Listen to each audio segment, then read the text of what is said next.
내가 퇴근하고 설거지한다고 했잖아, 엄마. 파스 냄새가 코끝을 찌른 것은 현관문을 열자마자였습니다. 불도 켜지지 않은 어두컴컴한 주방에서 물을 틀어놓고 거칠게 숨을 몰아쉬는 엄마의 기침소리가 집안 가득 울려 퍼지고 있었지요. 66살의 엄마는 성치 않은 다리를 억지로 지탱한 채 싱크대 앞에 간신히 매달려 계셨습니다. 다 달아빠진 고무장갑을 낀 손으로 산더미처럼 쌓인 그릇들을 문지르는데 유난히 붉어진 손가락 마디마디가 멀리서도 그대로 들여다보였습니다. 내가 한다고 신신당부를 그렇게 했건만 엄마는 퇴근하고 돌아온 딸의 인기척에 깜짝 놀라며 뒤를 돌아보면서도 고무장갑을 벗지 않으셨습니다. 오히려 다리가 저려오는지 한쪽 무릎을 슬며시 비틀며 다해진 싱크대 모서리에 슬쩍 몸을 기대셨지요. 미안함과 짜증이 한데 뒤섞여 무겁게 가라앉은 내 목소리에도 엄마는 그저 주름진 눈가로 희미하게 웃어 보이실 뿐이었습니다. 내가 오면 밤이 늦는데 피곤한 애가 이걸 언제 다 치우고 자겠냐며 당신이 조금만 움직이면 우리 가족이 편안하다는 그 말이 내 가슴을 찔렀습니다. 엄마의 등 뒤 식탁 위에는 이미 한바탕 전쟁을 치른 듯 매콤한 김치찌개 냄새와 정성스레 조려낸 밑반찬 통들이 빽빽하게 줄을 지어 있었습니다. 허리 통증을 참아가며 새벽부터 버스를 타고 바리바리 싸들고 왔을 그 무게가 굳어버린 내 가슴을 사정없이 짓눌러 왔지요. 하지만 고맙다는 말 대신 입 밖으로 터져 나오는 것은 언제나처럼 철없는 딸의 뾰족하고 가시돋친 원망뿐이었습니다. 왜 매번 이렇게 사서 고생을 하느냐고 제발 엄마 몸이나 좀 챙기라며 신경질적으로 고무장갑을 억지로 빼앗아 들었을 때였습니다. 엄마의 손목에 겹겹이 감겨있는 살색 파스가 눈에 들어왔지요. 얼마나 오랫동안 붙이고 있었는지 끝부분이 까맣게 때가 탄 파스 속에서 시큼한 약 냄새가 거실 전체로 번져나가고 있었습니다. 그 순간 이후 집안의 분위기는 차갑게 달라졌습니다.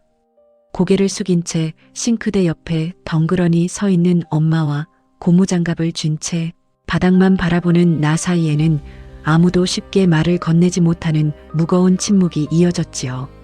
공기마저 멈춰버린 것 같은 방 안에서 서글프고 이상한 흐름이 우리 두 사람을 감싸 안고 있었습니다. 사실 40이 넘어가면서부터는 매일 아침 눈을 뜨는 것조차 버거운 일상이 반복되었습니다. 직장에서는 책임져야 할 업무들이 어깨를 짓누르고 집으로 돌아오면 밀린 집안일과 아이들 뒷바라지에 몸은 예전 같지 않아 늘 피로에 찌들어 있었지요. 그런 내 안색을 누구보다 빠르게 알아채는 사람은 오직 친정엄마 한 사람뿐이었습니다. 60이 훌쩍 넘은 나이에 본인 관절도 성치 않으면서 엄마는 딸이 안쓰럽다는 이유 하나만으로 매주 무거운 반찬통들을 들고 딸의 집으로 출근을 하셨습니다. 내가 없는 빈집에서 청소기를 돌리고 밀린 빨래를 털어널고 아이들의 간식까지 챙겨놓는 그 모든 수고로움을 엄마는 당연한 숙제처럼 짊어지셨지요. 그리고 내가 퇴근할 때쯤이면 이미 지칠 대로 지쳐 팥으로 뒤덮인 몸을 이끌고 거실 한 구석에 조용히 앉아 계셨던 것입니다. 미안하다고 말하면 정말로 죄인이 될 것 같아서 나는 매번 엄마에게 더 크게 화를 내고 짜증을 부렸습니다. 그 삐뚤어진 마음을 다 알면서도 엄마는 늘 괜찮다고 나는 아무렇지도 않으니 너나 밥 잘 챙겨 먹으라며 내 등을 쓸어내려 주셨지요. 자식의 모난 언사까지도 전부 품어 안는 엄마의 등 뒤로 뉘엿뉘엿 저물어가는 저녁 불빛이 야속하게도 흘러내리고 있었습니다. 젊은 시절 그토록 당당하고 고왔던 내 엄마가 어느새 이렇게 작고 유약한 노인이 되어 딸의 눈치를 보고 계시는지 가슴이 먹먹해져 왔습니다. 닦아도 닦아도 끝이 없는 싱크대의 설거지처럼 엄마의 희생은 끝이 없었고 나의 불효 역시 깊어만 가고 있었지요. 지독한 파스 냄새가 코를 찌르는 이 어두운 거실에서 나는 차마 엄마의 얼굴을 똑바로 바라볼 수가 없었습니다. 주방 불빛 아래 멍하니 서 있는 내 시선 끝에는 언제나처럼 낡은 베이지색 가디건을 걸친 엄마의 뒷모습이 걸려 있었습니다. 사계절 내내 세탁을 반복해 재색을 잃어버린 그 옷자락 안에서 엄마의 어깨는 해가 갈수록 조금씩 더 지면을 향해 내려앉는 중이었지요. 매번 조금만 움직였다고 말은 하면서도 싱크대 아래 놓인 발판 위에는 엄마가 흘린 땀방울이 서너 군데 자국을 남기고 있었습니다. 그 흔적들을 바라볼 때마다 목구멍 안쪽에서는 알 수 없는 뜨거운 덩어리가 울컥 치밀어 올랐지만 끝내 다정한 위로 한마디로 바꾸어 뱉지는 못했습니다. 엄마는 내가 빼앗아든 고무장갑을 물끄러미 바라보다가 이내 멋쩍은 듯 앞치마에 거친 손을 몇 번이고 문질러 닦으셨습니다.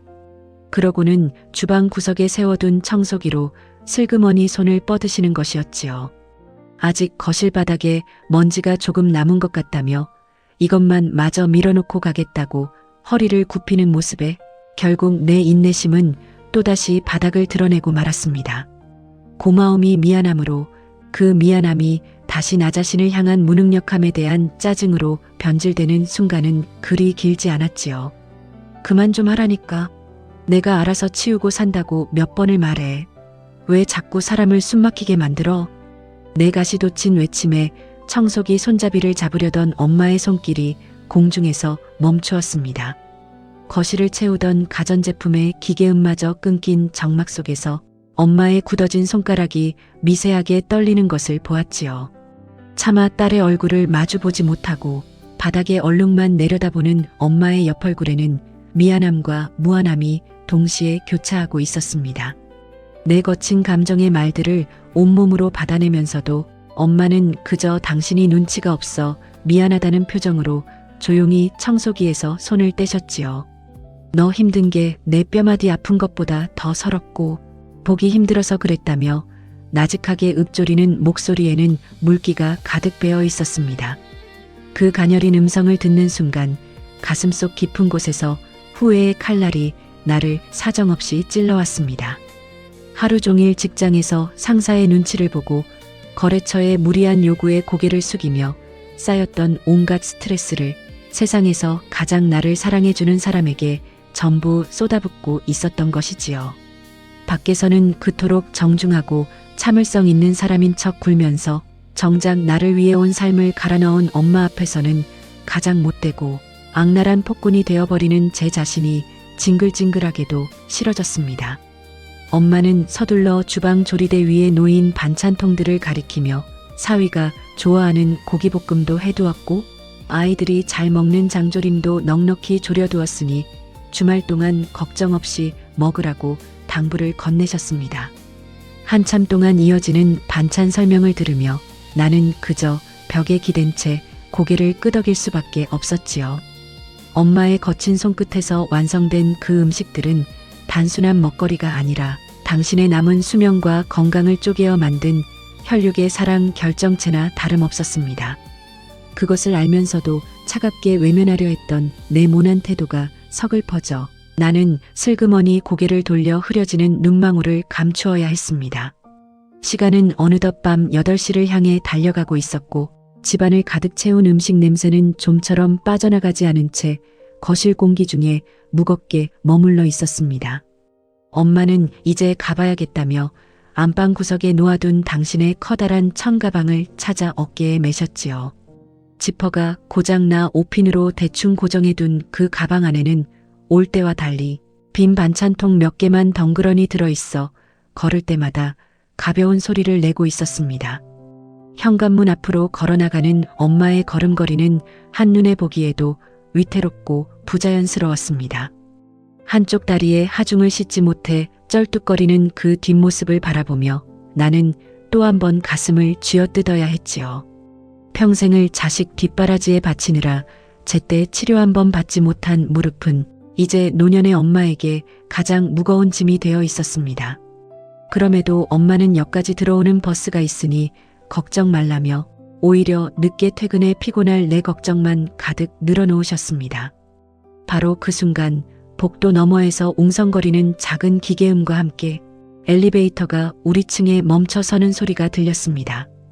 이 시간에 이 복도를 걸어올 사람은 단 한 사람, 내 남편이자 엄마의 사위뿐이었지요. 도어록을 누르는 남편의 거친 손길이 문 밖에서 느껴지자 가방을 맨 채 현관에 서 있던 엄마의 어깨가 눈에 띄게 딱딱하게 굳어 들어갔습니다. 엄마는 본능적으로 주방 쪽을 힐끔 보며 당신이 들고 온 짐들이 혹시라도 부담이 되지 않을까 다급하게 발을 동동 구르기 시작했습니다. 도어록이 풀리는 둔탁한 소리가 닫힌 현관문 밖에서 들려오자 거실의 공기는 순식간에 얼어붙었습니다. 가방을 맨 채 현관 앞에 서 있던 엄마의 손이 떨리는 것을 나는 똑똑히 보았지요. 주방 불빛 아래 서 있던 나 역시 숨을 멈춘 채 문 쪽을 바라보았고 마침내 문이 묵직하게 열리며 하루 종일 업무와 사람에 치여 잔뜩 지쳐있는 남편의 얼굴이 드러났습니다. 가죽 가방을 어깨에 무겁게 메고 안으로 들어서던 남편은 신발장 앞에 덩그러니 놓인 장모의 흔적들과 커다란 청가방을 발견하자마자 그대로 발걸음을 멈추었습니다. 하루의 피로가 가득 내려앉아 있던 남편의 미간이 집안 전체에 맴도는 구수한 반찬 달인 냄새를 맡는 순간 보기 싫게 일그러지는 것이 실시간으로 내 눈에 들어왔지요. 남편의 차가운 시선은 거실 불빛 아래 우두커니 서 있는 엄마에게로 향했습니다. 사위의 기색을 살피며 두 손으로 가방끈을 꼭 쥔 채 어쩔 줄 몰라 하는 엄마의 모습이 그 짧은 찰나의 침묵 속에서 유난히 작고 초라해 보였지요. 평소 같았으면 사위 이름을 살갑게 부르며 밖에서 고생 많았다고 손을 덥석 잡았을 엄마였습니다. 하지만 요즘 들어 집에 들어올 때마다 부쩍 안색이 차가워지는 사위의 눈치를 보느라 엄마는 서둘러 허리를 엉거주춤 숙이며 먼저 고개를 깊게 숙이셨지요. 사위 왔는가? 오늘 많이 늦었네. 겸연쩍게 건네는 엄마의 목소리는 평소보다 훨씬 가냘프고 얇게 떨리고 있었습니다. 제 딸의 집에 찾아온 당당한 어머니가 아니라 마치 남의 소중한 공간에 허락도 없이 밀고 들어와 민폐를 끼친 사람처럼 죄책감 가득한 태도였지요. 그런 엄마의 주눅든 모습을 바라보는 순간 내 속에서는 뜨거운 불덩이 같은 것이 목구멍까지 치밀어 올랐습니다. 하지만 남편은 그런 장모의 애처로운 인사를 제대로 받아줄 마음이 애초에 없어 보였습니다. 고개를 숙인 엄마에게 다가와 손을 맞잡거나 안부 한마디 건네기는커녕 구두 뒤축을 신경질적으로 구겨가며 신발을 바닥에 거칠게 벗어 던질 뿐이었지요. 오셨냐는 짤막하고 건조한 한마디를 허공에 툭 던지듯 뱉어내고는 주방에 서 있는 내 얼굴조차 쳐다보지 않은 채 안방을 향해 저벅저벅 걸어갔습니다. 남편이 걸어나가는 매캐한 피로의 서늘한 기운이 거실 전체를 휩쓸고 지나갔고 주방에 멈춰있던 나는 그 뒷모습을 보며 심장이 바닥으로 뚝 떨어지는 것만 같았지요. 남편의 옷자락이 완전히 사라지고 나서 이내 안방 문이 아주 차갑고 무겁게 닫히는 소리가 거실의 정적을 깨뜨렸습니다. 어색하게 허공에 머물러 있던 엄마의 주름진 손이 갈 곳을 잃고 다시 가방끈을 쥐었습니다. 엄마는 사위가 회사에서 큰일을 겪었거나 몹시 피곤해서 저러는 것이라며 도리어 내 안색을 살피며 얼굴 가득 억지 웃음을 지어 보이셨지요. 내 남편이 밖에서 얼마나 치이고 힘들겠냐며 자기가 눈치 없이 이 시간까지 서성여 사위를 불편하게 만들었다고 나직하게 의조리는데 그 바보 같은 소리가 내 심장을 송곳처럼 찔렀습니다. 왜 엄마가 내 집에서 다른 사람도 아닌 사위 앞에서 이토록 죄인처럼 굴어야 하는지 도무지 이해할 수가 없었지요. 미안해하는 엄마의 눈빛과 완전히 차단된 안방문을 번갈아 바라보는 동안 내 안에서는 서글픔을 넘어선 지독한 참담함이 차올랐습니다. 엄마의 거친 손목에 겹겹이 감겨있던 살색 파스의 매운 냄새가 여전히 거실을 떠돌고 있는데 저 닫힌 문 너머에 있는 남편이라는 존재는 오직 자신의 피곤함과 불편함만을 온몸으로 뿜어내고 있었던 것입니다. 엄마는 사위의 저녁상을 마저 차려주지 못해 미안하다는 말을 남기며 다 떨어진 검은색 운동화에 서둘러 발을 집어넣으셨습니다. 마음이 급해졌는지 신발 뒤축이 접히는 줄도 모르고 허리를 굽혀 발을 구겨 넣는 엄마의 손가락이 눈에 띄게 파르르 떨리고 있었지요. 그 급박하고 초라한 손짓을 지켜보는 내 눈앞이 순식간에 흐려졌고 부들부들 떨리는 입술로는 아무런 말도 터져 나오지 않았습니다. 당장이라도 안방 문을 부술 듯이 열고 들어가 남편을 붙잡고 소리를 지르고 싶었지만 그렇게 하면 엄마의 마음이 더 깊은 지옥으로 떨어질 것을 너무나도 잘 알고 있었기에 나는 그저 손톱이 살을 파고들도록 주먹을 꽉 쥐며 터져 나오려는 오열을 삼켜낼 뿐이었습니다. 엄마의 낡은 가방 천이 서둘러 움직일 때마다 빈 반찬통들이 부딪히며 쓸쓸한 소리를 냈습니다. 신발을 다 구겨 신은 엄마는 내 손을 잡고는 어서 들어가 사위 밥상부터 보라며 나를 등 떠밀었지요. 버스 정류장까지 가겠다는 내 만류에도 엄마는 바깥바람이 차다며 한사코 집 안으로 밀어 넣으려 하셨지만 나는 겉옷도 챙겨 입지 않은 채 완강하게 엄마의 뒤를 따라 나섰습니다. 어두운 아파트 복도를 지나 엘리베이터에 올라타는 동안 우리 두 사람 사이에는 그 어떤 말도 오가지 못했지요. 거울에 비친 엄마의 옆 얼굴은 밤새 달린 노선 버스처럼 푸석하게 내려앉아 있었고 그런 엄마를 지켜보는 내 가슴은 날카로운 얼음 조각에 베인 듯 아려왔습니다. 정류장으로 걸어가는 길에 밤바람이 제법 매섭게 불어왔지만 엄마는 가디건 자락을 여밀 생각조차 하지 못하셨습니다. 그저 사위에 차갑게 굳어있던 안색이 머릿속에서 떠나지 않는지 땅바닥만 보며 연신 서두르는 걸음걸이엔 주눅든 노인의 유약함만이 가득했지요. 저 멀리서 헤드라이트 불빛을 번쩍이며 버스가 다가오자 엄마는 그제야 멈춰서서 내 두 손을 꼭 쥐어오셨습니다. 거칠고 갈라진 엄마의 손바닥이 내 살결에 닿는 순간 눈물이 왈칵 쏟아질 것 같아 입술을 세게 깨물었지요. 엄마는 내 손을 만지작거리며 사위가 밖에서 돈 벌어오느라 기가 죽고 피곤해서 그런 것이니 절대 서운하게 생각하지 말라고 당부를 건넸습니다. 자기가 눈치 없이 너무 자주 와서 사위 편히 쉴 공간을 방해한 것 같다며 앞으로는 반찬을 해서 택배로 보내든 할 테니 집안일로 부부싸움 하지 말라는 그 소리에 가슴이 미어질 듯 아파왔지요. 버스의 문이 열리고 계단을 오르는 엄마의 구분 등 뒤로 야속하게도 차가운 불빛이 쏟아졌습니다. 요금 상자에 교통카드를 대는 엄마의 손목에 여전히 붙어있던 살색 파스가 멀어지는 버스 창문 너머로 희미하게 보이다가 이내 어둠 속으로 완전히 사라져버렸지요. 시뻘건 미련과 미안함을 길바닥에 덩그러니 남겨둔 채 나는 텅 빈 밤거리를 지나 다시 집으로 향했습니다. 현관문을 열고 들어서자마자 거실을 채우고 있는 것은 여전히 식탁 위에 줄지어 서 있는 엄마의 반찬통들이었습니다. 그 서글픈 온기 속에서 남편은 옷을 갈아입고 나와 거실 소파에 길게 누워 있었습니다. 장모가 밤길을 어떻게 떠났는지 차는 탔는지 궁금해하는 기색조차 없이 오직 TV 리모컨만 소리나게 틱틱 누르고 있었지요.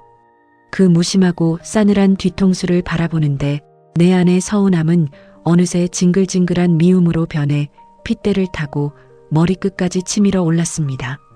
평생을 자식에게 다 퍼주고도 사위 눈치를 보며 도망치듯 떠난 엄마와 제 공간이 조금 불편했다는 이유로 온몸으로 칼날을 뿜어내는 남편의 모습이 극명하게 대비되며 나를 미치게 만들었지요. 냄비에 남은 국을 다시 데우며 그릇 부딪히는 소리를 일부러 크게 내보았지만 남편은 들으라는 듯이 소파 위에서 깊은 한숨을 바닥으로 푹 뿜어낼 뿐이었습니다. 밥상이 다 차려질 때까지도 미동조차 하지 않던 남편은 저녁 먹으라는 내 차가운 목소리에 그제야 귀찮다는 표정으로 슬그머니 자리에서 일어났지요. 수저를 식탁에 내려놓는 내 손끝이 바르르 떨렸고 남편은 자리에 앉자마자 미간을 잔뜩 찌푸린 채 식탁 위에 놓인 갈치조림과 반찬들을 불만 가득한 눈으로 훑어보기 시작했습니다. 어스름한 주방 조명 아래 나란히 마주 앉은 우리 부부의 식탁에는 방금 데워낸 국물에 뜨거운 김마저 무색하게 만들 정도로 서슬 퍼런 냉기가 뚝뚝 떨어지고 있었습니다. 남편은 젓가락을 들고도 선뜻 음식에 손을 대지 않은 채 반찬통 주변을 맴돌며 무언의 시위를 이어갔지요. 주방에 째깍거리는 시계 소리만이 우리 두 사람의 숨막히는 침묵을 채우고 있었고 숟가락을 쥔 내 손가락 마디마디에는 언제 터질지 모르는 시한폭탄 같은 긴장감이 팽팽하게 차오르고 있었습니다. 주방 시계의 바늘이 째깍거리며 깊은 밤을 향해 갈수록 식탁 위의 침묵은 점점 더 무겁게 가라앉았습니다. 하얗게 피어오르는 갈치조림의 뜨거운 김 너머로 보이는 남편의 얼굴은 마치 도살장에 끌려온 사람처럼 짙은 불쾌감과 짜증으로 가득 차 있었지요. 엄마가 오후 내내 가쁜 숨을 몰아쉬며 성치 않은 손가락 마디마디로 정성스레 다듬고 조려낸 음식들이었지만 남편에게는 그저 자신의 깔끔한 숨구멍을 막아버리는 귀찮은 흔적에 불과한 모양이었습니다. 나는 숟가락을 쥔 손을 부르르 떨며 남편의 안색을 살폈고 남편은 보란듯이 젓가락 끝으로 식탁 위를 건드리며 무언의 시위를 이어갔지요. 내가 맞은편에 앉아 밥을 푸고 국을 나르는 동안에도 남편은 단 한 번도 수저를 제대로 들지 않은 채 반찬통 주변만 눈으로 훑을 뿐이었습니다. 집안에 배어있는 매콤한 음식 냄새에 칠색팔색할 정도로 싫다는 표정을 노골적으로 지으며 코를 슬쩍 훔치는 그 행동 하나하나가 내 심장을 송곳처럼 찔러댔지요. 40이 넘도록 직장 생활을 하며 나 역시 밖에서 치일 대로 치이고 돌아왔는데 집에서까지 친정엄마와 남편 사이에 끼어 이렇게 숨이 막히는 눈치를 보아야 한다는 사실이 너무나도 비참했습니다. 참다 못한 내가 국그릇을 식탁에 조금 거칠게 내려놓으며 먹기 싫으면 말라며 왜 밥상 앞에서 그렇게 사람 눈치를 주느냐고 날카롭게 한마디를 뱉어냈습니다. 내 목소리가 주방의 정적을 깨고 터져나오자 남편은 기가 찬다는 듯 비틀린 웃음을 지으며 들고 있던 젓가락을 식탁 위에 툭 내려놓았지요. 남편은 장모님이 오시는 날마다 온 집안에 배어드는 이 특유의 매캐한 양념 냄새가 자기는 솔직히 이제 견디기 힘들다고 쏘아붙였습니다. 하루 종일 회사에서 상사 비위 맞추고 지쳐서 돌아와 편히 쉬어야 할 자기 집인데 왜 매주 퇴근길마다 이런 냉랭한 고역을 치러야 하는지 도무지 이해할 수가 없다며 목소리를 높였지요. 남편의 입에서 거침없이 튀어나오는 그 이기적이고 차가운 말이 내 가슴을 사정없이 난도질하기 시작했습니다. 엄마가 사위 건강을 걱정해 몸에 좋은 양념들을 물어물어 넣어 끓인 국물이고 본인 관절 통증을 팥으로 참아가며 조려낸 반찬이라는 것을 누구보다 잘 알면서도 남편은 오직 자신의 쾌적함과 편안함만을 부르짖고 있었던 것입니다. 미안함과 억울함이 한데 뒤섞여 눈앞이 흐려졌지만 나는 이 식탁에서 눈물을 보이면 정말로 지는 것 같아서 굳게 담은 입술을 깨물고 애써 밥을 입 안으로 밀어 넣었습니다. 마치 모래알을 씹는 것처럼 껄끄럽고 거친 밥줄기가 목구멍을 넘어갈 때마다 방금 전 어두운 정류장에서 내 손을 꼭 쥐며 사위의 안색을 걱정하던 엄마의 주름진 얼굴이 자꾸만 눈앞에 어른거렸지요. 지 자식 힘든 것만 눈에 밟혀서 온몸이 바스러지도록 일하고 도망치듯 떠난 내 엄마의 평생의 헌신이 이 차가운 남편의 식탁 위에서 철저하게 거부당하고 있는 이 현실이 너무나도 서러웠습니다. 남편은 내가 꾸역꾸역 밥을 삼키는 모습을 가만히 쳐다보다가 이번에는 식탁 한가운데 놓인 갈치조림통으로 시선을 돌렸습니다. 엄마가 가기 직전까지 사위가 좋아하는 요리를 아주 맛있게 조려놓았으니 꼭 챙겨 먹으라고 신신당부했던 바로 그 메인 요리였지요. 남편의 기운이 통없어 보인다는 내 지나가는 말 한마디를 마음 깊이 기억해두고 새벽같이 먼 시장에 걸어가 가장 실하고 좋은 놈으로 골라왔다며 어린아이처럼 자랑하던 엄마의 목소리가 여전히 내 귀에 쟁쟁하게 맴돌고 있었습니다. 그 눈물겨운 정성이 담긴 갈치조림을 향해 남편의 젓가락이 마지못해 움직이기 시작했습니다. 나는 혹시라도 남편이 한 입 먹고 마음이 좀 풀릴까 싶어 숨을 죽인 채 그 손끝을 바라보았지요. 남편은 갈치 한 조각을 슬며시 들어올리더니 이내 코를 가까이 대고 냄새를 맡아보고는 미간을 있는 대로 찌푸렸습니다. 그리고는 내 가슴이 무너져 내리는 줄도 모른 채 생선살을 숟가락 위로 아주 조금 떼어내려다 말고 그대로 젓가락을 거두어 버렸지요. 주방에 째깍거리는 시계 소리만이 우리 두 사람의 숨막히는 침묵을 채우고 있었고, 숟가락을 쥔 내 손가락 마디마디에는 언제 터질지 모르는 시한폭탄 같은 긴장감이 팽팽하게 차오르고 있었습니다. 닦아도 닦아도 끝이 없는 친정엄마의 그 바보 같고 눈물겨운 사랑이 이 삭막한 부부의 식탁 위에서 결국 갈 곳을 잃고 아주 차갑게 식어가는 모습을 나는 온몸으로 지켜보아야만 했습니다. 남편은 젓가락 끝으로 하얀 생선살을 툭툭 건드리더니 이내 갈치를 밥상 가장자리에 있는 빈 접시 위로 은근슬쩍 내려놓았습니다. 지독하게 차갑고 노골적인 거부 의사였지요. 주방의 밝은 형광등 불빛 아래서 그 모습을 실시간으로 지켜보던 내 손길이 허공에서 그대로 멈추어 버렸습니다. 남편은 내 눈이 자기 손끝을 향해 있는 것을 알면서도 전혀 아랑곳하지 않은 채 오히려 귀찮다는 표정으로 고개를 돌리며 큼지막하게 한숨을 내쉬었지요. 자기는 원래부터 비린내가 나는 생선 요리를 좋아하지 않는다며 장모님이 매번 이렇게 간이 세고 매운 음식을 해오시는 것이 솔직히 부담스럽다는 말을 아주 담담하게 뱉어냈습니다. 남편의 입술 사이로 서슴없이 흘러나오는 거절의 말들이 내 가슴 한가운데를 사정없이 찔러왔습니다. 비린 것을 싫어한다는 그 핑계가 너무나도 가당치 않아서 온몸의 피가 거꾸로 솟구치는 기분이었지요.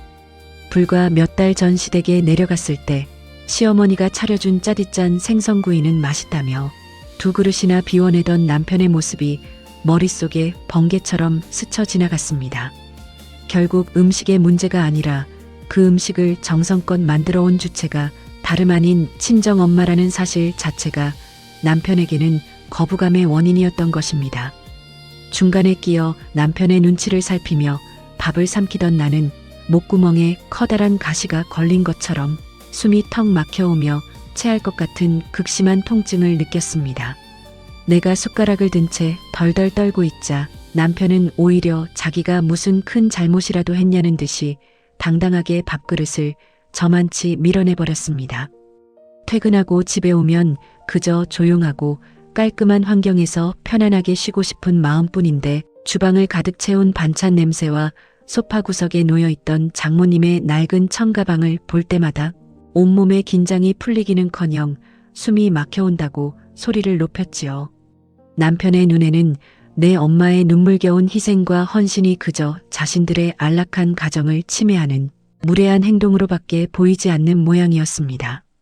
엄마가 66의 구분 등을 이끌고 매주 이 집으로 출근해 밀린 청소를 하고 아픈 손목에 파스를 붙여가며 사위 좋아하는 요리를 조려내던 그 모든 시간들이 남편의 잔인한 말 한마디에 철저하게 부정당하고 있었습니다.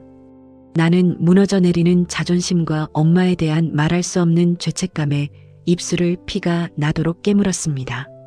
당장이라도 식탁을 엎어버리고 소리를 지르고 싶었지만 그렇게 감정을 폭발시켜 보아야 상처받는 것은 결국 밤길을 걸어 지하철역으로 향했을 엄마뿐이라는 사실이 나를 더욱 비참하게 만들었지요.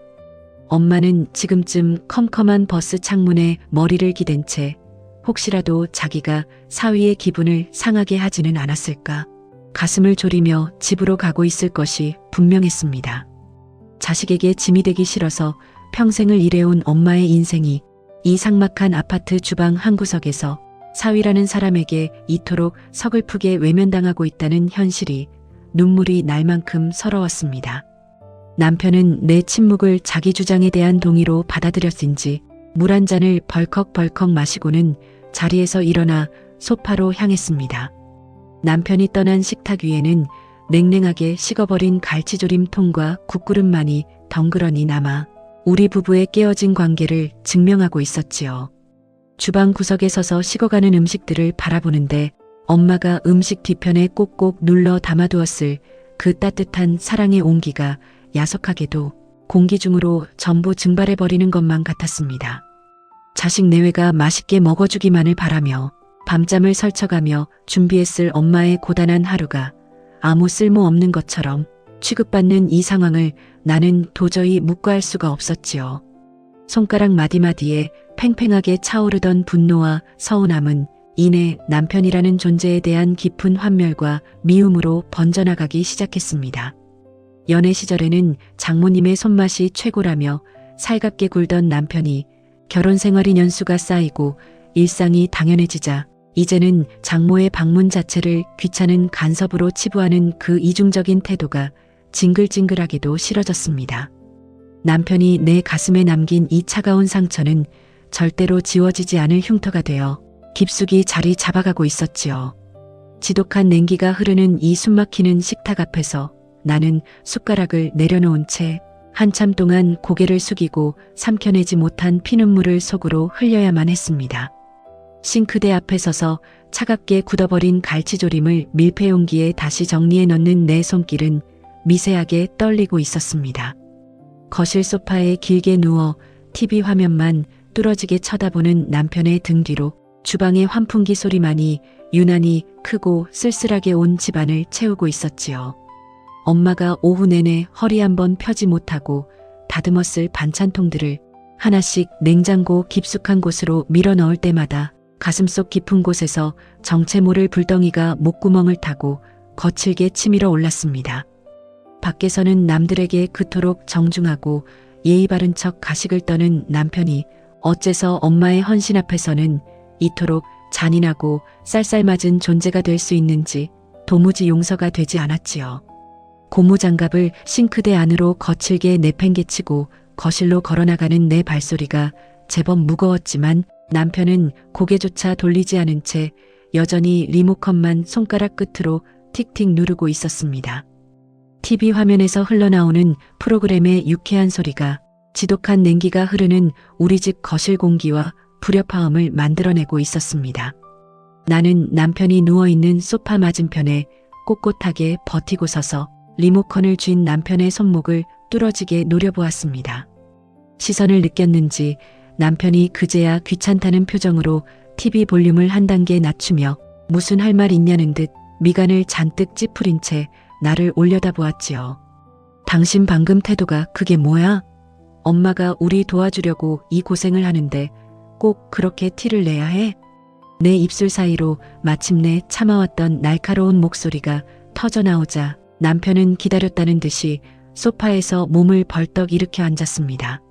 남편의 얼굴에는 미안함이나 반성의 기색 따위는 눈 씻고 찾아볼 수 없었고 오히려 자기가 먼저 피해를 입었다는 식의 당당하고 적반하장의 기세가 가득 차 올랐지요. 남편은 TV 전원을 아예 꺼버린 뒤 리모컨을 거실 탁자 위에 쾅 소리가 나도록 내려놓으며 나를 향해 목소리를 높이기 시작했습니다. 자기도 하루 종일 회사에서 상사 눈치 보고 스트레스 받아가며 녹초가 되어 돌아온 내 집인데 문을 열 때마다 장모님이 거실에 앉아 계시는 상황이 얼마나 숨이 막히고 불편한지 당신이 단 한 번이라도 역지사지로 생각해 본 적이 있느냐고 되물었지요. 남편의 입에서 거침없이 쏟아지는 그 이기적인 독설들이 내 귀를 사정없이 찔러왔고 심장이 가쁘게 뛰어오르기 시작했습니다.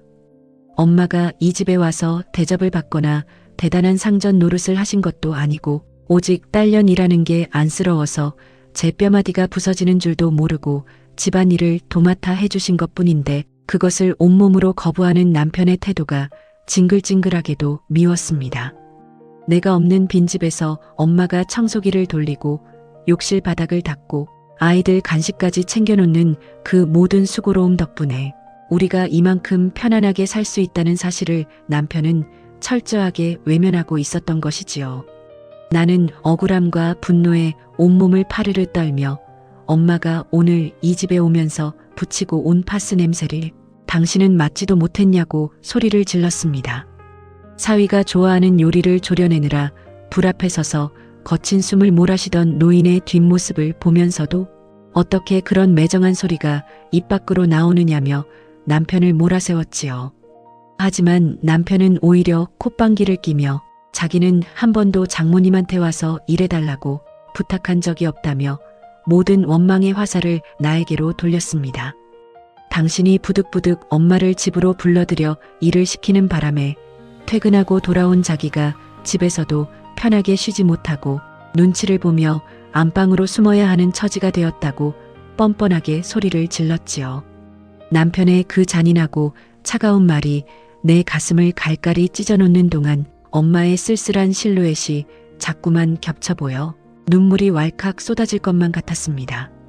남편은 내 눈가에 붉은 핏발이 서는 것을 보면서도 전혀 아랑곳하지 않은 채 앞으로 한 번만 더 장모님이 평일에 자기 허락도 없이 이 집 문을 열고 들어와 있는 날에는 자기도 가만히 있지 않겠다며 마지막 쐐기를 박듯 차가운 경고를 날렸습니다. 주방 시계의 초침 소리만이 우리 두 사람의 숨막히는 대치 상황을 잔인하게 채우고 있었고, 거실 한가운데 서 있는 나는 주먹을 꽉 쥔 채 터져 나오려는 오열을 삼켜내야 했습니다. 연애 시절에는 우리 엄마의 솜씨가 최고라며 살갑게 굴던 남편의 그 가식적인 얼굴이 떠올라 인간이라는 존재에 대한 깊은 환멸과 소름 끼치는 미움이 온몸에 피를 타고 차갑게 번져나갔지요. 남편이 내 가슴과 친정엄마의 헌신에 남긴 이 깊은 상처는 절대로 치유되지 않을 흉터가 되어 내 결혼 생활의 중심부를 사정없이 흔들고 있었습니다. 남편이 던진 마지막 경고의 문장들이 거실 사방의 벽을 타고 차갑게 튕겨나간 뒤 우리 집에는 더 이상 아무런 소리도 남지 않았습니다. 나는 넋이 나간 사람처럼 굳어서서 나를 향해 사나운 시선을 거두지 않는 남편의 매정한 얼굴을 그저 멀어지는 풍경처럼 바라볼 뿐이었지요.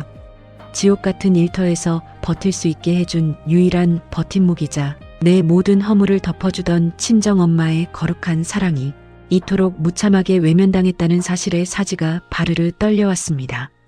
더 이상 남편과 같은 공간에서 한 가닥의 공기조차 섞어 마시고 싶지 않다는 지독한 환멸이 핏줄을 타고 전신으로 무겁게 퍼져나갔지요. 나는 뒤를 돌아서 안방으로 걸어가 문을 쾅 소리가 나도록 닫은 뒤 안쪽의 잠금 장치를 신경질적으로 걸어 잠갔습니다.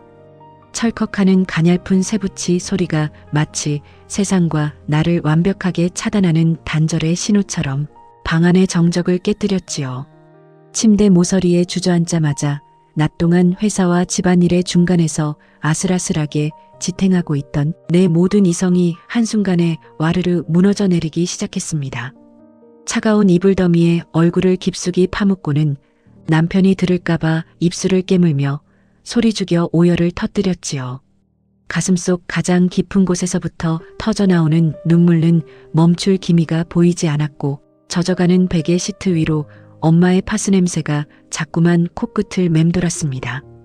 내가 40이 넘은 워킹맘이라는 번듯한 명함을 달고 사는 동안 내 엄마는 66에 늙고 병든 육신을 오직 나 하나를 위해 아낌없이 갈아넣고 계셨던 것이지요.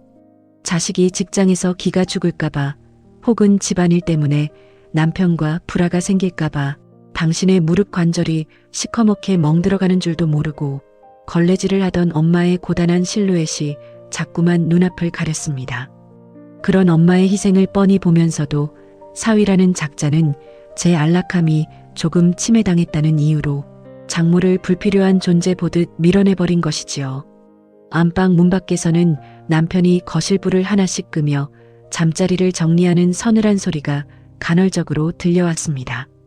그 무심하고 평온한 행동을 볼 때마다 내 안에서는 남편이라는 남자에 대한 징글징글한 미움과 환멸이 걷잡을 수 없이 증폭되었지요. 연애 시절 우리 집에 처음 인사를 오던 날 엄마가 차려준 소박한 시골 밥상을 보며 평생 어머님을 친어머니처럼 모시겠다고 눈물을 글썽이던 그 인간의 가식적인 눈빛이 떠올라 소름이 끼쳤습니다. 세월이 흐르고 일상이 당연한 권리가 되자 이제는 제 아내를 낳아준 장모의 방문 자체를 제 영역을 침범하는 불결한 간섭이자 무례로 치부하는 그 이중성에 치가 떨렸지요. 내가 어두컴컴한 안방 구석에서 눈물로 밤을 지새우는 동안에도 시간은 매정하게 새벽을 향해 달려가고 있었습니다. 밤이 깊어질수록 내 가슴을 사정없이 후벼 파는 것은 남편을 향한 분노보다 유약한 내 태도에 대한 찢어지는 자책감이었지요. 남편이 식탁에서 대놓고 엄마의 음식을 거부하고 쌩하게 굴었을 때 내가 조금 더 당당하게 엄마의 편을 들며 남편을 다그치지 못했던 그 순간들이 송곳이 되어 심장을 찔렀습니다. 사위 눈치를 보며 신발을 구겨 신던 엄마의 야윈 손가락을 보면서도 나는 그저 내 가정이 깨질까봐 두려워 엄마를 붙잡지 못하고 방관했던 비겁한 죄인이었지요. 자식에게 짐이 되기 싫어서 평생을 가시나무 길만 걸어온 엄마에게 나는 결국 남편의 눈치나 보게 만드는 가장 무거운 불효의 짐을 얹어준 꼴이었습니다. 이 지독하리만큼 고요하고 차가운 아파트 안방에서 나는 남편이라는 이름의 남자가 얼마나 매정하고 이기적인 존재인지를 뼈저리게 깨달으며 삼켜내지 못한 피눈물을 속으로 흘려야만 했습니다. 남편이 내 가슴과 엄마의 거룩한 헌신에 남긴 이 잔인한 상처는 영원히 치유되지 않을 깊은 흉터가 되어 내 가슴 속 가장 어두운 곳에 자리 잡아가고 있었습니다. 어스름한 새벽빛이 창문 틈새로 스며들 때까지 나는 안방 침대 모서리에 붙박이처럼 앉아 한숨도 자지 못했습니다. 밤새 소리 죽여 쏟아낸 눈물 때문에 눈꺼풀은 모래를 얹은 듯 뻑뻑했고 억지로 삼켜낸 오열의 찌꺼기들이 목구멍에 가시처럼 걸려 숨을 쉴 때마다 가슴이 아려왔지요. 매정한 남편은 거실 소파에서 평온하게 잠을 자고 있었고 그 규칙적인 숨소리가 얇은 방문을 타고 넘어올 때마다 내 안의 절망은 지독한 증오로 변해갔습니다. 나를 세상에 태어나게 하고 온 삶을 갈아 넣어 키워준 내 엄마의 인생이 저토록 무심한 남자에게 짓밟혔다는 사실이 날카로운 칼날이 되어 내 몸을 난도질하는 것 같았지요. 아침 출근 시간을 알리는 알람 소리가 요란하게 울리자 나는 유령 같은 걸음으로 방문을 열고 거실로 나갔습니다. 부엌 싱크대 위에는 어제 미처 다 정리하지 못한 엄마의 반찬통 몇 개가 덩그러니 놓여 있어 주방 불빛 아래서 여전히 서글픈 빛을 내뿜고 있었습니다. 남편은 부스스한 모습으로 소파에서 일어나 내 부어오른 눈과 싸늘한 안색을 슬쩍 살피더니 이내 아무 일도 없었다는 듯이 욕실로 들어가 샤워기를 세차게 틀어댔습니다. 쏟아지는 물소리 너머로 남편이 흥얼거리는 콧노래 소리가 미세하게 들려오는 순간 내 손가락 마디마디는 부러질 듯이 팽팽하게 굳어들어갔지요. 남편이 씻고 나와 출근복을 챙겨 입는 동안 나는 식탁에 밥을 차리기는커녕 물 한 잔도 꺼내놓지 않은 채 거실 한 구석에 차갑게 서 있었습니다. 언제나 남편의 출근길을 챙기던 내 손길이 완전히 멈추자 남편 역시 무언가 비정상적인 기류를 감지했는지 넥타이를 매다 말고 거칠게 신경질을 부리기 시작했지요. 자기가 어제 틀린 말을 한 것도 아닌데 왜 아침부터 이렇게 집안 분위기를 지옥으로 만드느냐며 셔츠 깃을 거칠게 젖히며 나를 향해 핏대를 세웠습니다. 자기는 장모님께 싫은 소리를 한마디 한 적도 없고 그저 비린 음식을 못 먹는다는 사실을 솔직하게 말했을 뿐인데 왜 자기가 죄인 취급을 받아야 하느냐고 적반하장으로 소리를 높였지요. 남편의 그 이기적이고 뻔뻔한 말들이 새벽의 고요한 공기를 찢고 터져나오자 내 안에서 겨우 누르고 있던 분노의 둑이 순식간에 터져버렸습니다. 밖에서 돈 몇 푼 벌어온다는 핑계로 엄마의 평생의 희생을 짐짝 취급하는 당신의 그 오만함이 징글징글하게도 싫다고 나 역시 똑같이 직장 생활을 하며 이 가정을 지탱하고 있는데 왜 엄마만 당신 눈치를 보며 도망치듯 떠나야 하느냐고 날카롭게 맞받아쳤지요. 내 고함에 남편은 황당하다는 표정을 짓더니 이내 서류 가방을 거실 바닥에 쾅 소리가 나도록 내던지며 내 앞으로 험악하게 다가왔습니다. 내가 내 집에서 숨도 못 쉬어야 해? 퇴근하고 와서 편히 쉬지도 못하고 장모 눈치 보는 게 정상이야? 남편의 입술 사이로 터져나온 그 잔인한 외침은 결혼 생활 내내 내가 쌓아 올린 남편에 대한 모든 신뢰와 정을 한순간에 난도질해버렸습니다. 내 집이라는 그 단어가 너무나도 이기적이고 독선적이어서 머릿속이 하얗게 타들어가는 기분이었지요. 엄마가 이 집에 와서 당신을 부려먹거나 대단한 대접을 요구한 것이 아니라 손목에 파스를 붙여가면서 우리 아이들을 돌보고 밀린 청소를 해준 고마운 존재였다는 사실을 남편은 철저하게 부정하고 있었습니다. 엄마의 온 수명과 건강을 갈아 넣어 제공한 그 깔끔한 거실과 맛있는 반찬들을 당연한 권리처럼 누리면서도 정작 늙은 노인의 존재 자체는 제 휴식을 방해하는 거추장스러운 존재로 취급하는 그 잔인성에 소름이 끼쳤지요. 나는 억울함과 서러움에 온몸을 부르르 떨며 앞으로 우리 엄마가 해온 반찬은 손도 대지 말고 이 집 문턱을 넘는 일도 없을 테니 당신 역시 시댁일에 나를 찾지 말라며 마지막 선언을 날렸습니다. 내 강경한 태도에 남편은 기가 찬다는 듯 헛웃음을 짓더니 가방을 신경질적으로 주워들고는 현관문으로 성큼성큼 걸어갔지요. 문이 부서질 듯이 쾅 닫히는 소리가 아파트 복도 가득 울려 퍼진 뒤 혼자 덩그러니 남겨진 집에는 거친 숨소리만 가득했습니다.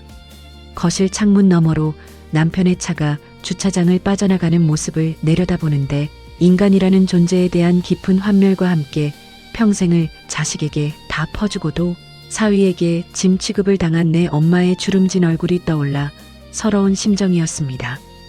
오늘 아침 남편이 내 가슴과 친정엄마에게 새겨놓은 이 잔인한 상처는 내 마음을 사정없이 뒤흔들고 있었습니다.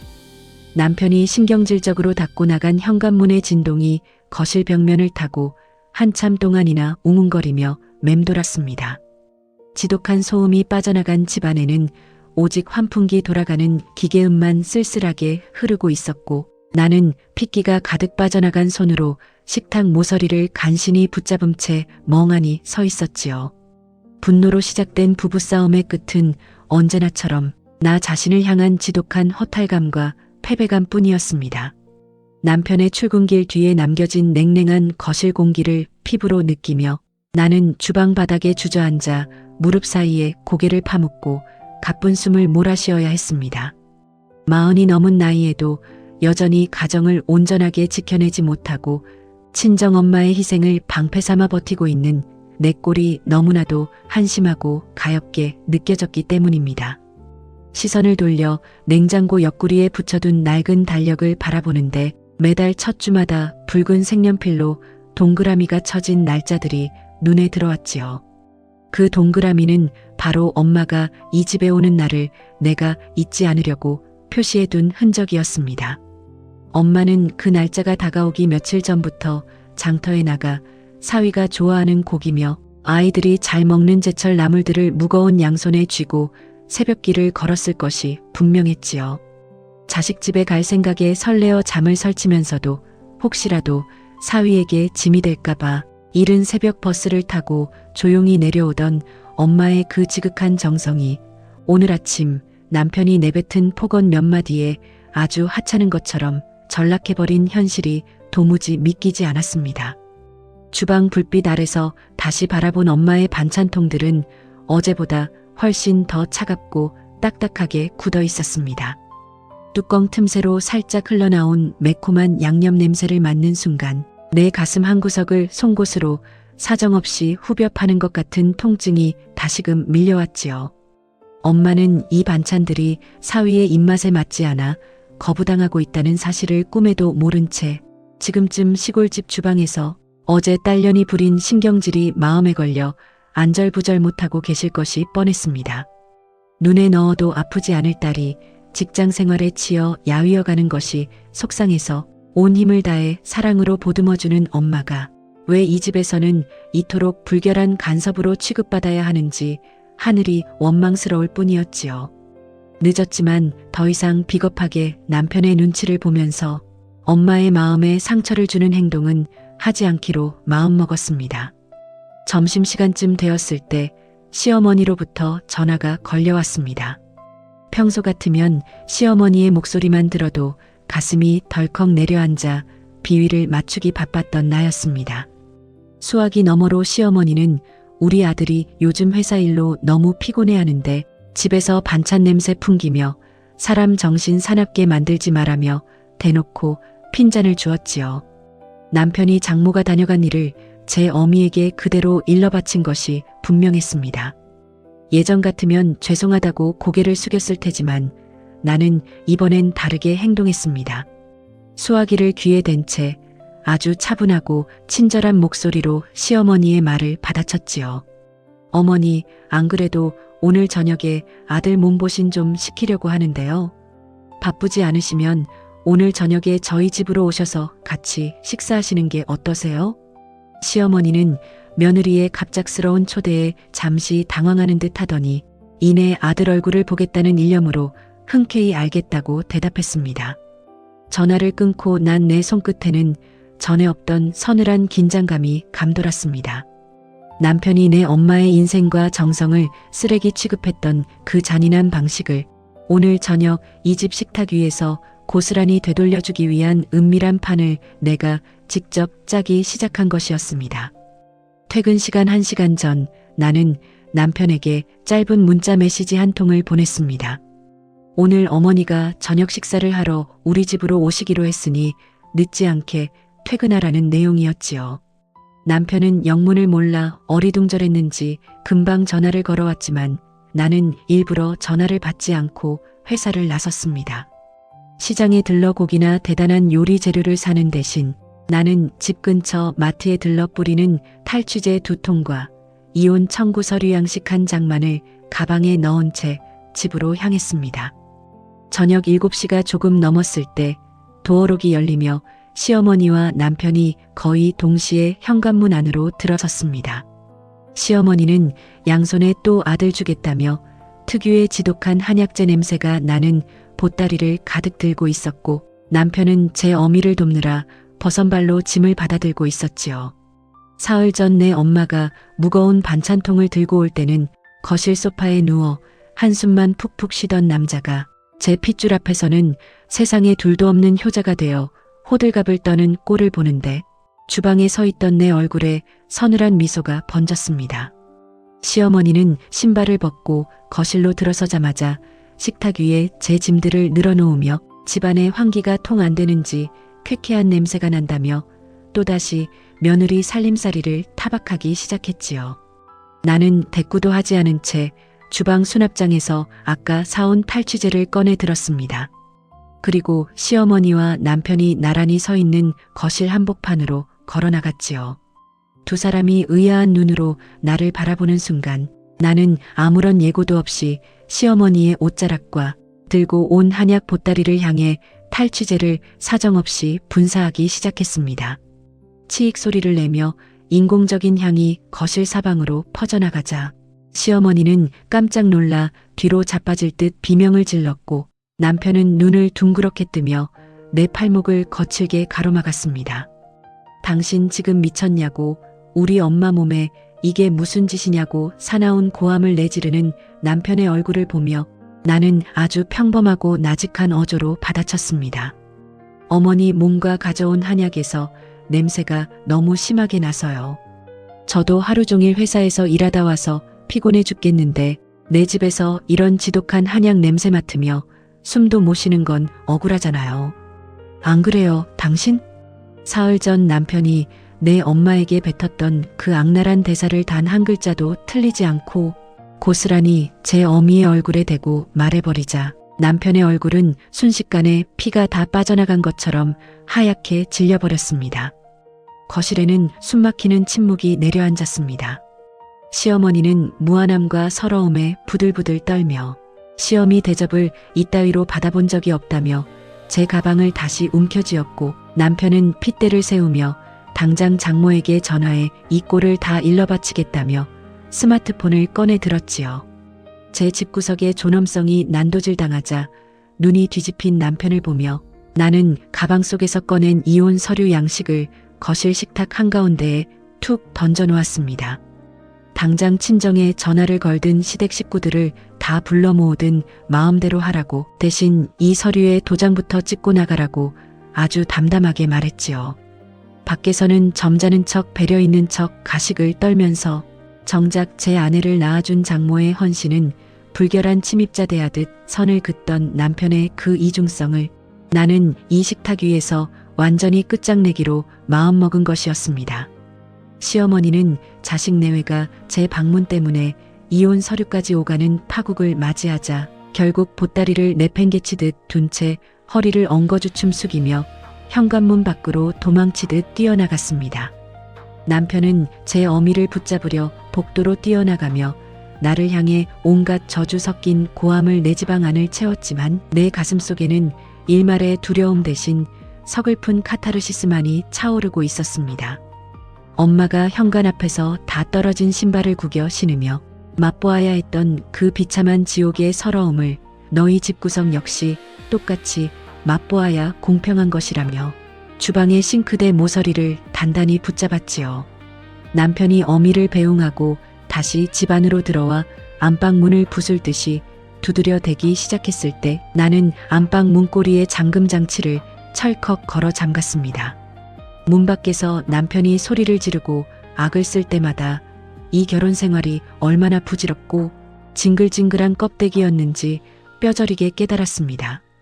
평생을 자식 뒷바라지에 바치느라 제때 치료 한번 받지 못해 무릎이 다 망가진 내 엄마를 짐짝 취급한 대가는 이제 너와 내 집구석이 평생 안고 가야 할 파국의 상흔이 될 것이라며 어둠 속에서 거칠게 숨을 몰아쉬었지요. 그렇게 시댁과의 관계를 완벽하게 박살내고 남편의 가슴에 도끼 자국을 남긴 채 나는 침대 위에서 꼿꼿하게 눈을 뜨고 날이 밝기를 기다렸습니다. 지독한 자책과 분노로 밤을 지새우며 완전히 독해진 마음으로 새벽을 맞이하고 있던 바로 그 순간 4시를 가리키는 시계 초침 소리와 함께 현관문 밖 복도에서 아주 미세하고 사락거리는 정체 모를 부스럭 소리가 다시금 들려오기 시작했습니다. 안방 문을 부술듯이 두드려대던 남편의 고함이 잦아들고 거실에 정막이 찾아왔을 때 시계는 정확히 새벽 4시를 가리키고 있었습니다. 그 순간 현관문 바깥쪽 복도에서 무언가 사락거리며 철제문을 쓸어내리는 미세한 부스럭 소리가 들이쳤지요. 나는 침대에서 슬그머니 발을 내려놓았습니다. 시댁 식구들의 판을 박살낸 뒤라 온몸이 타들어가는 듯 피로했지만 현관문 너머에서 들려오는 그 기묘한 움직임의 정체를 확인해야만 했습니다. 발소리를 죽인 채 거실로 나가자 소파 위에는 시어머니를 보낸 뒤 분에 겨우 잠든 남편이 길게 누워 있었습니다. 나는 남편의 차가운 뒤통수를 지나쳐 어두컴컴한 현관 앞까지 소리 없이 걸어갔지요. 현관문 틈새로 복도의 서늘한 기운과 함께 익숙한 냄새가 코끝을 스쳤습니다.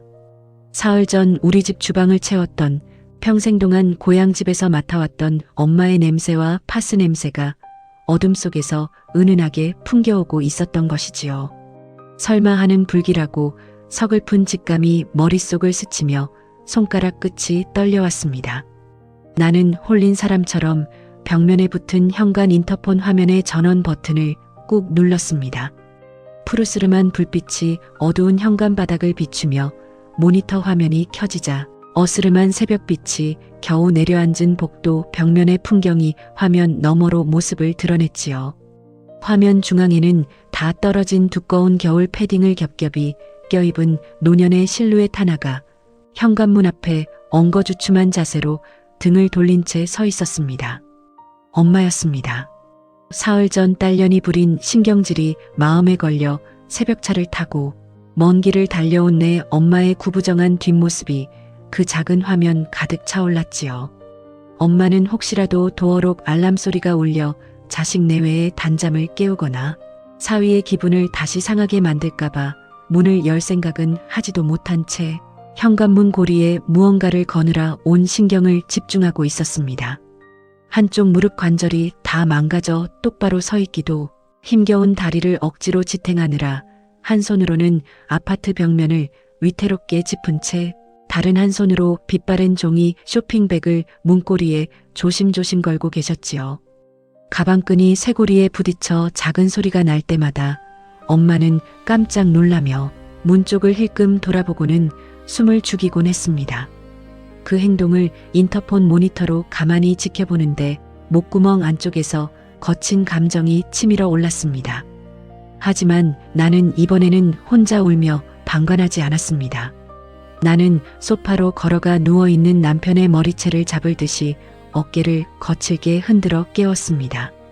남편이 짜증을 내며 눈을 뜨기도 전에 그의 덜미를 억세게 쥔 채 현관 인터폰 앞으로 사정없이 끌고 갔습니다.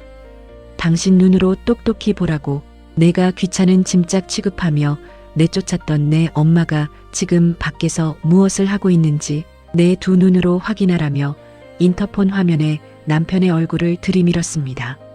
잠결에 현관으로 끌려 나온 남편은 영문을 몰라 미간을 찌푸리다가 인터폰 화면 속 장모의 모습을 마주하는 순간 그대로 얼어붙었습니다.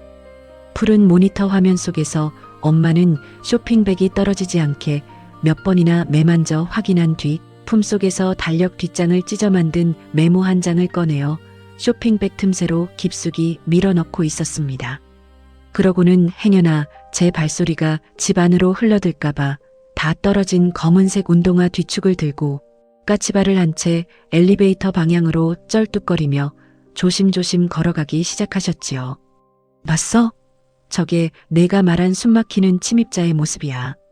내 서늘한 목소리에 남편은 차마 아무런 대꾸도 하지 못한 채 입술을 파르르 떨며 화면만 쳐다보았습니다. 제 어미의 한약 냄새에는 온갖 효자 노릇을 하던 남자가 다 망가진 무릎으로 벽을 짚고 서성이다 도망치듯 사라지는 장모의 실체를 똑똑히 목격하자 가슴에 대못이 박힌 표정이었지요. 화면이 툭 꺼지고 암전이 찾아온 뒤에야 나는 현관 도어록 잠금 장치를 거칠게 풀고 문을 열었습니다. 새벽의 차가운 밤바람이 거실 안으로 훅 밀려 들어왔고 복도 벽면에 외롭게 매달려 있는 빛바랜 분홍색 종이 쇼핑백이 눈에 들어왔습니다. 나는 그 가방을 낚아채듯 집 안으로 들여놓고 식탁 위에 쾅 소리가 나도록 올려놓았습니다. 품에 안았던 쇼핑백은 새벽 이슬을 맞아 겉면이 약간 축축하게 젖어 있었지만 그 안쪽에서 배어나오는 묵직한 온기만큼은 여전히 뜨거웠지요. 쇼핑백 속에는 사흘 전 남편이 비리다며 거부했던 갈치조림이 이전보다 훨씬 더 정성스럽게 졸여진 채 새 밀폐용기 3개에 가득 담겨 있었습니다. 엄마는 딸년이 부린 신경질과 사위의 차가운 눈총 속에서도 지 자식들이 밥을 굶거나 부부싸움을 할까봐 시골집으로 내려가자마자 다시 가스불 앞에 서서 이 반찬을 조려내셨던 것입니다. 반찬통 밑바닥을 가만히 더듬어 보니 엄마가 달력 뒷장을 거칠게 찢어 꾹꾹 눌러 쓴 삐뚤삐뚤한 글씨의 메모 한 장이 모습을 드러냈습니다. 종이를 펼치는 내 손가락이 어찌나 사정없이 떨리는지 얇은 종이 자락이 바스락거리는 소리가 새벽의 정적을 깨뜨리고 있었지요. 연필심이 뭉개진 채로 투박하게 적힌 엄마의 문장들을 소리내어 읽기 시작하자 남편의 고개가 서서히 바닥을 향해 꺾였습니다. 메모 속에는 사위가 요즘 회사 일이 힘든가 보다라며 싸우지 말고 맛있게 먹으라는 문장과 함께 내 딸을 세상에서 가장 사랑한다는 짧은 한마디가 적혀 있었습니다. 시댁 식구들에게 똑같이 복수하겠다며 도끼를 품고 식탁 위를 난장판으로 만드는 동안 엄마는 끝까지 제 자식의 가정이 깨질까봐 두려워 새벽 복도에서 까치발을 들고 서성였던 것입니다. 아침 7시를 알리는 야속한 알람 소리가 거실에 울려 퍼질 때까지 우리 부부는 식탁을 사이에 두고 단 한 걸음도 움직이지 않았습니다. 식탁 위에 나란히 놓인 새 반찬통들과 찢어진 달력 쪽지가 형광등 불빛 아래서 잔인할 정도로 선명하게 빛나고 있었지요. 밤새도록 내 서슬 퍼런 분노와 장모의 헌신을 온몸으로 받아낸 남편은 얼굴이 흑빛으로 변한 채 바닥만 내려다보고 있었습니다. 예전 같으면 제 어미를 문전박대했다며 아침부터 날이 선 독서를 퍼부었을 인간이었지만 이제는 변명할 핑계조차 찾지 못해 입을 다물어버린 것이지요. 출근 시간이 다가오자 남편은 부스스한 모습으로 자리에서 일어나 내 눈치를 살피며 가방을 챙겼습니다. 내가 생각이 너무 짧았어. 주말에 내려가서 정식으로 사죄드리자. 남편의 입술 사이로 마침내 터져나온 그 비겁한 사과를 들으며 나는 아무런 대꾸도 하지 않은 채 가방을 들고 먼저 현관문을 나섰습니다. 아파트 엘리베이터 거울에 비친 내 모습은 더 이상 눈물로 전전긍긍하던 예전의 유약한 딸년이 아니었습니다. 회사에 도착해서도 내 손은 쉬지 않고 움직였습니다. 오전 업무가 시작되자마자 나는 아침에 가방에 넣어온 이혼 서류의 공란을 촘촘하게 채워 넣기 시작했습니다. 재산 분할과 아이 양육권 기입란까지 한 줄도 남김없이 작성해 나갔지요. 직장 동료들이 서류의 정체를 보며 수군거렸지만 내 안색은 조금도 흔들리지 않았습니다. 항상 제 안락함만 권리로 내세우며 장모를 번거로운 존재 취급하던 남편과의 얄팍한 신뢰는 새벽 4시의 인터폰 화면과 함께 완벽하게 종말을 고했기 때문입니다. 점심시간이 지날 무렵 예상대로 시어머니로부터 다시 격렬한 전화가 걸려왔습니다. 전화를 받자마자 수화기 너머로 고함이 터져나왔지요. 감히 시어머니 몸에 탈취제를 뿌리고 문전박대를 하느냐며 그런 못돼먹은 년은 당장 내쫓으라고 아들에게 난리를 쳤다며 분통을 터뜨렸습니다.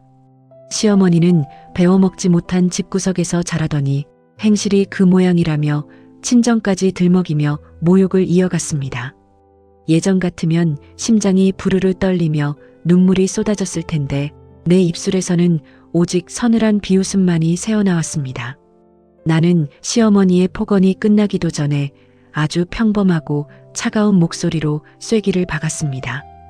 어머니, 방금 하신 말씀 그대로 법원에 제출할 테니 녹음 잘 들어두세요. 그리고 당신 아들이 내 친정 엄마한테 어떻게 했는지 그 대단한 아들놈한테 직접 물어보세요. 전화를 일방적으로 끊어버린 뒤 나는 남편에게 작성된 이혼 서류의 사진을 찍어 메시지로 전송했습니다. 시어머니가 친정을 모욕한 음성 녹음 파일도 함께 첨부했지요. 5분도 지나지 않아 남편에게서 다급하게 전화가 걸려왔지만 나는 단 한 번도 수신 버튼을 누르지 않았습니다. 퇴근길 지하철 안에서 밀려드는 사람들에 치이면서도 내 머릿속은 오직 주도권을 쥐고 이 가정을 완벽하게 재편하겠다는 결연한 의지뿐이었습니다. 남의 귀한 부모 가슴에 대못을 박아놓고 제 어머니가 당한 수모에만 펄펄 뛰는 그 이중적인 핏줄들의 껍데기를 내 손으로 완전히 찢어발기겠다는 다짐이었습니다. 집에 도착해 현관문을 열자 남편은 식탁 의자에 넋이 나간 사람처럼 앉아 스마트폰을 쥔 채 덜덜 떨고 있었지요.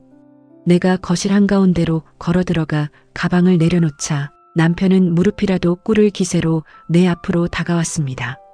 자기 어머니가 흥분해서 실언을 한 것이라며 제발 일을 크게 만들지 말고 서류를 거두어 달라고 애원하기 시작했지요. 항상 제 집이라며 큰 소리치던 남자의 기세는 온데간데 없고 이혼으로 인해 일상이 파탄날까 두려워 전전긍긍하는 천박한 본성만 드러내고 있었습니다. 나는 식탁 위에 놓인 엄마의 갈치조림 반찬통 뚜껑을 열었습니다. 그리고 냉장고에서 찬밥 한 덩이를 꺼내어 식탁에 올려놓았지요. 남편을 쳐다보지도 않은 채 숟가락을 건네며 짧게 말했습니다. 먹어. 한 톨도 남기지 말고 다 먹어.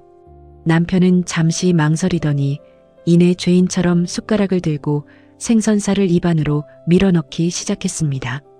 사흘 전 비리다며 젓가락 끝으로 쳐내던 그 갈치조림을 이제는 내 눈치를 보며 꾸역꾸역 삼켜내는 꼴을 지켜보는데 뱃속 깊은 곳에서 서글픈 마음이 차올랐습니다. 결국 인간의 권력과 큰 소리라는 것은 강한 자 앞에서는 이토록 쉽게 무력해지는 부실한 성벽에 불과했던 것입니다. 나는 밥을 삼키는 남편의 뒤통수를 향해 마지막 통보를 날렸습니다. 이번 주말 시골 친정집으로 내려가서 당신이 장모 앞에서 어떻게 사과를 하는지 내 눈으로 똑똑히 지켜볼 것이라며 마음의 빗장을 더 단단히 걸어 잠갔습니다. 토요일 아침이 밝자마자 남편은 내가 깨우기도 전에 일찍 일어나 주차장에 차를 대기시켜 놓았습니다. 평소 주말 같으면 소파에 누워 텔레비전 리모컨만 누르며 손가락 하나 움직이지 않던 남자가 장모의 시골집으로 내려가기 위해 서둘러 운전대를 잡고 내 눈치를 살피고 있었지요. 차 뒷좌석에는 엄마가 새벽 복도에 두고 갔던 빈 분홍색 쇼핑백과 정성스레 씻어둔 반찬통들이 나란히 놓여 있었습니다.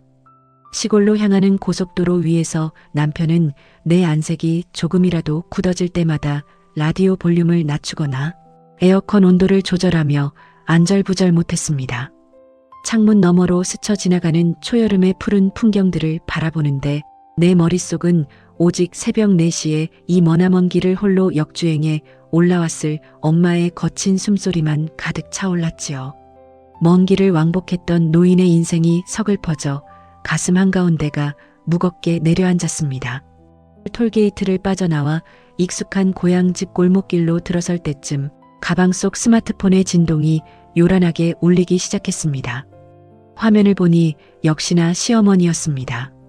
전화를 받자마자 수화기 너머로 시어머니는 사흘 전이 그 기세등등한 고함 대신 어딘지 모르게 잔뜩 주눅들고 떨리는 목소리로 내가 그날은 혈압이 올라서 말실수를 했다. 아들 앞길 막지 말고 이번 주말에 우리 집에 와서 삼계탕이라도 먹자며 며느리의 눈치를 살피며 빌어왔지요. 남편이 이혼 서류를 보고 제 어미를 붙잡고 한바탕 난리를 피운 게 분명했습니다. 나는 차 안에서 남편이 들으라는 듯 수화기를 향해 아주 평범하고 담담하게 대꾸했습니다. 어머니, 저 지금 친정엄마 집에 다 왔으니까 당분간 연락하지 마세요. 이혼 서류 진행 여부는 주말 지나고 결정하겠습니다. 전화를 툭 끊어버리자 운전대를 쥔 남편의 손가락 마디마디가 사정없이 떨리는 것이 보였습니다. 차가 마침내 낡은 시골집 마당 구석의 감나무 밑에 멈춰 섰습니다. 시동이 꺼지고 문을 열고 내리자마자 가마솥 주변에서 매콤한 양념 냄새와 익숙한 시골 기운이 마당 전체로 번져나왔지요. 아니나 다를까 주방 문이 열리며 엄마가 버선발로 마당으로 뛰어나왔습니다. 엄마는 대단한 손님이라도 맞이하는 것처럼 얼굴 가득 환한 웃음을 지으며 내 강아지들 오느라 고생했다며 내 두 손을 덥석 쥐어왔지요. 주름진 엄마의 손바닥이 내 살결에 닿는 순간 가슴속 깊은 곳에서 뜨거운 덩어리가 울컥 치밀어 올랐습니다.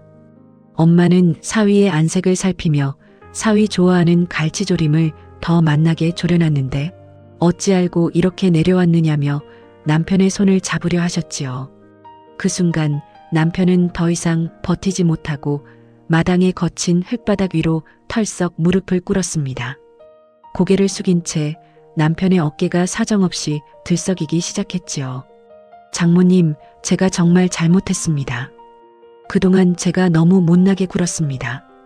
남편의 입술 사이로 터져나온 통곡 소리가 시골집 거실 사방으로 퍼져나갔고 엄마는 깜짝 놀라며 자식의 어깨를 붙잡고 사위가 왜 이러느냐고 나를 향해 다급하게 소리를 질렀습니다. 나는 무릎을 꿇고 우는 남편과 당황해 발을 동동 구르는 엄마의 모습을 식탁 뒤편에 서서 그저 묵묵히 바라보았습니다.